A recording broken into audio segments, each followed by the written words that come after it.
As industries transition to clean energy and advanced manufacturing, securing critical materials beyond rare earths is vital. Welcome to the Fireside Chat with Ms. Samriti Shaw. She is the CEO and director of Agian, an advanced materials company pioneering rare earth substitution alloys, graphene metal nanocomposites, and next-generation superalloys for clean energy, aerospace, and defense applications. We'll discuss next-generation materials like graphene-based composites and high-entropy alloys, and how they redefine supply chains. The discussion aims to provoke dialogue on reshaping the material ecosystem, where innovation drives the next era of strategic independence.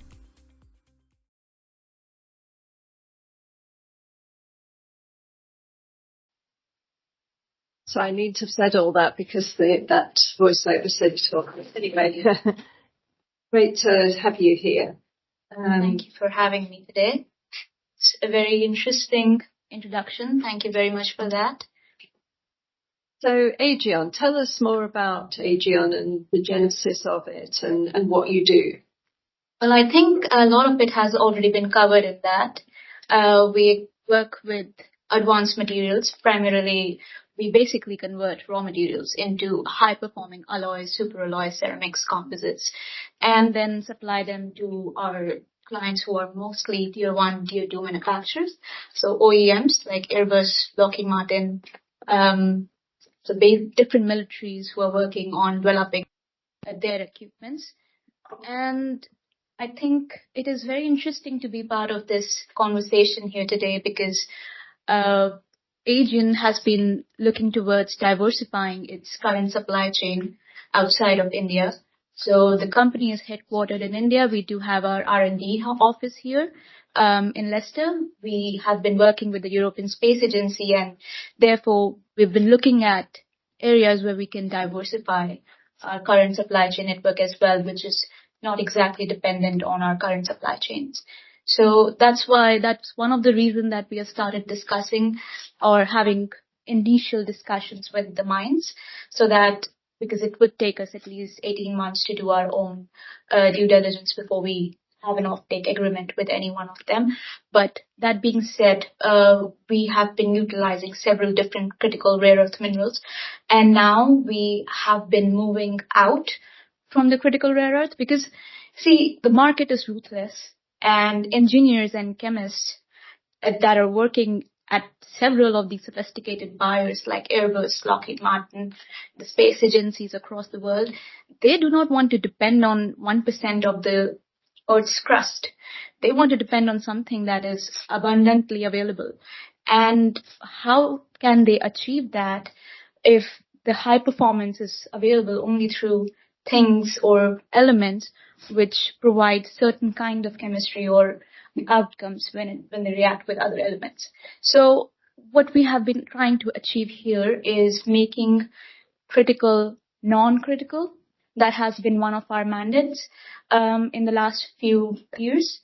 And that is being achieved. I mean, if I have to give you an example, a very specific case would be, we look at the motor industry, where we have been utilizing dysprosium in almost every single motor that is utilized in the EV market. There, BYD, Tesla, several of them are moving out towards from motors which utilizes neodymium or praseodymium to motors which are based on iron ferrites. These are in early stages of R&D, but they would be utilizing elements which are abundantly available. So that would be iron and nitrogen, two of the most abundant elements in the universe. So these are some of the things that we are doing at Agian, we are supporting. And in the process of that, we do come up with our own methodologies through which we can, in a way, not just work out towards abundant chemistries, but also, in a way, help the market, or I would say the current mining industry at large, to become more than just a mining company which digs rock, crushes them, then floats them and puts them on a train to China for further processing. And this can be achieved by several different innovations which are happening, in the market as of now. I hope I've given. Yeah, so you're talking about substitution, basically. Yes.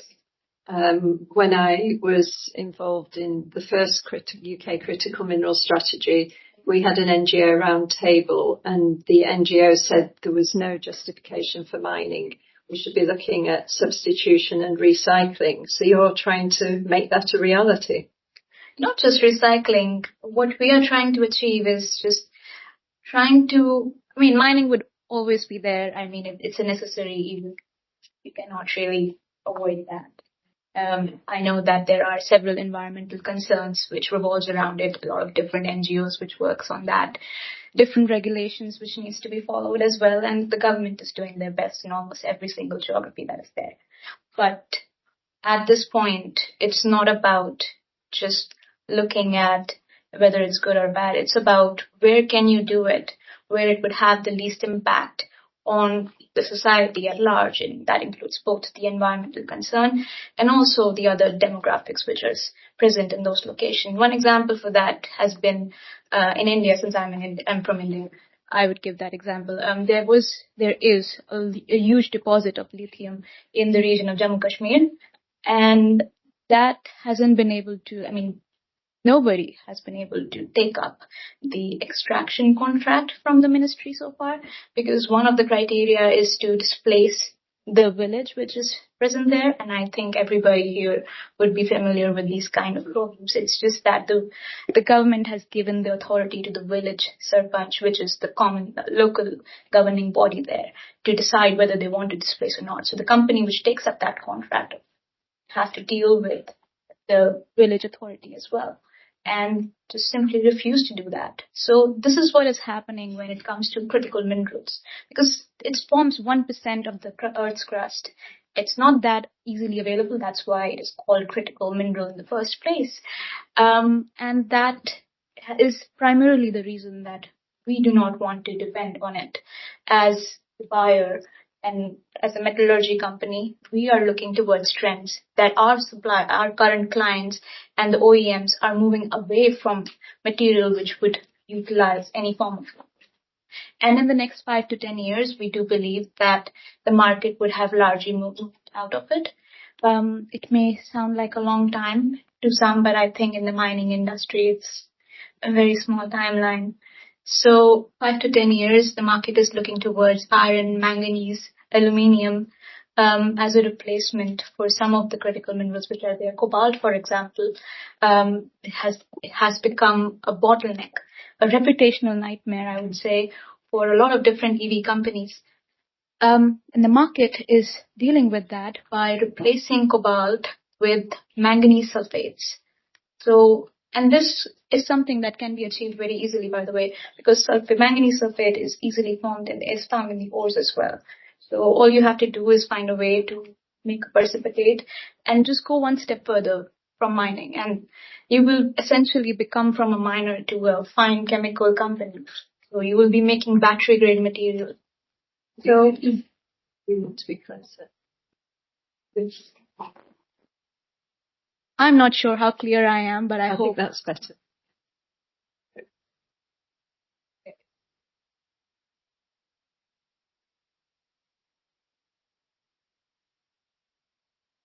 Thank you.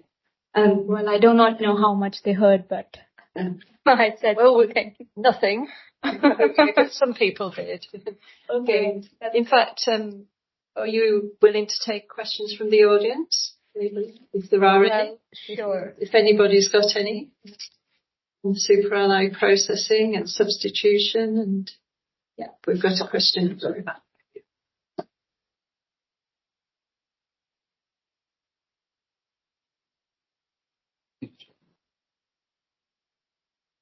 The ice on.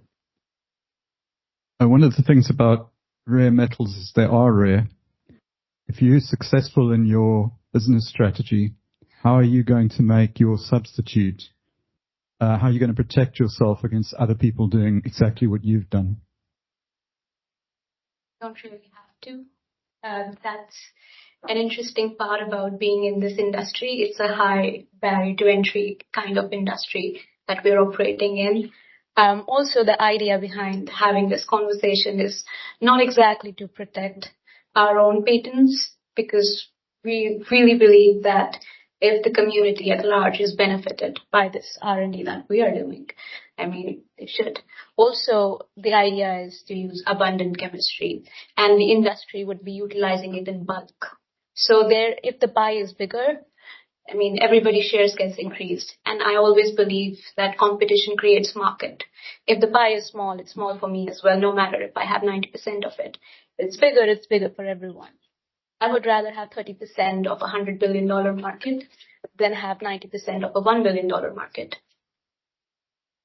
Yeah, I know when we spoke and preparing for this, you talked about how you like to have open, not patent everything, but sometimes do research and publish it.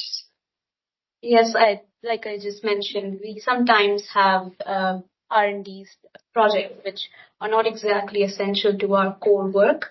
So our job is just to make superalloys and sell them. There are researches that we have been conducting on processing some of the materials as well, and then extraction processes. One of the examples would be DPEE. So we had a proprietary process which is direct product electrochemical extraction. Now, this is a process which completely eliminates smelting, and this basically allows for 40% reduction in capex requirement. So the people who are working in concentrates could directly work on selling sulfates and nitrates by utilizing this DPEE process, which utilizes electrochemical process. You just have anodes in an acidic environment and the concentrate which gets deposited at the anodes. It's quite simple. It's just about the reagent which gets developed while it is being worked out, because it's a closed loop process. So even the chemical which is utilized, it develops again as a byproduct of the reaction. So this is one of those things that we work out, and we don't really patent them. We will let the public utilize it, because we believe that that's how we give back to the community. So one of the things that we have learned. Very good. And when looking at your website, your company seems very new. So you seem to have achieved a lot in a short time. Or how have you done that?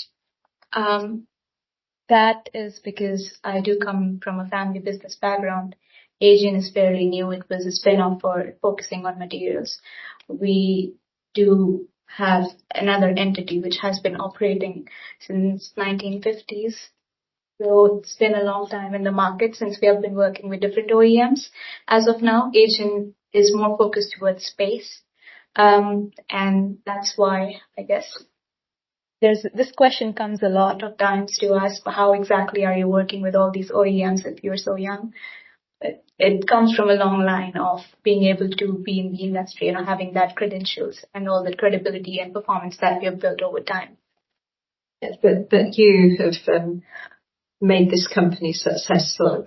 And I noticed from your LinkedIn profile that you've been involved in lots of women in mining, well, not mining, but women in industry initiatives. So is that part of giving back as well? I'm actually part of Women in Mining as well, the association. So yes, I do very strongly feel about participation of women in heavy industries. I don't find them a lot, so it's really nice to meet you, by the way. Yes. So that's one of the other initiatives. It's good to have familiar faces. So if there is another woman who's working in this industry, sometimes it's good to have colleagues or counterparts who also understand some of the problems that may arise, which may be different and not that easy to understand because you're women. So I think that is one of the ways. It's a sort of a personal initiative that I take, but not exactly part of the company mandate. But yes. Yes, and getting back to the company mandate, so what's next for the company? Where do you see things going in the future? What's next for the company? Well, I think as of now, there are several different projects that we are working on. So essentially for us, there are different verticals that we would be focusing. One of them is definitely developing new superalloys, which are more focused on the abundant chemistries. That's one. Second one would be focusing on the recycling mandates that we have with the government. So the recycling mandates are figuring out a way so that we can just get back the rare earth which has already been utilized. It's one of the hard things to do, because whenever you utilize rare earth elements anywhere, the chemistries are usually not easily reprocessed in a way. So for that, there has been a specific process, HAMR, which essentially use hydrogen reduction. And for that, we will be setting up another plant back in India. It would be focusing entirely on aluminium. Another important point to note here is that though we have mentioned about abundant chemistries for iron, nitrogen, aluminium, all of those things, sodium, there's a huge shift towards sodium-ion batteries from the lithium ones. There's also always going to be a demand for critical minerals when it comes to defense and military industry, because those are one of those industries where specifications takes 20 years to be developed. So if the specifications have already been developed for a given high performance material, it is not exactly possible for them to change back that easily, at least not for the next 2 or 3 decades as of now. And even if they can, they would prefer to use the elements which are in the critical mineral, like hard to find, so that they can just, in a way, make it less commonly available and less easy to redevelop, because the access to mineral is so limited. I mean, the market is doing everything they can to move out of the geopolitical and the supply chain risk that they can, but still, they will depend on the critical minerals as much. I mean, at least in the specific industries like defense, Air Force, maybe not so much, but Air Force, yes. Okay, great. And so what brought you to MINEX then? One of the reasons to be here was to just engage with the mining companies, look at the projects which will be there. Being a company based in Asia, and very initially, I think I did mention that we would be having our own offtake agreements. So this is something that we are doing to identify the ones that we would like to engage. Another thing is just to work with ones which are more IRA compliant. Nobody wants Chinese origin certificate anymore. It's one of the criteria that we have as well. And then there is the critical mineral, the EU Act, which has come up. So we just want to make sure that our supply chains are diversified. MINEX is one of the part of the entire strategy. We were part of this Resourcing Tomorrow conference as well. So, yes. Well, it's been a pleasure speaking to you. But so maybe if you'd just like to give us any, what's your message, or what would you like to leave with the audience? The message would be that I think the Eurasian mines are sitting on a gold mine as of now. And this is figuratively speaking, because iron and manganese, which is going to be the elements of choice for the next energy transition, is something that is abundantly available in Eurasia. Last time there was a requirement for an energy transition, it was oil. And that's how Middle East was developed. Right now it's iron and manganese. So I think the market will be able to work out the rest of it. Great. So thank you very much. I'm really sure from Aegean. And now we're going to go to a coffee break, 20 minutes coffee break. Thank you.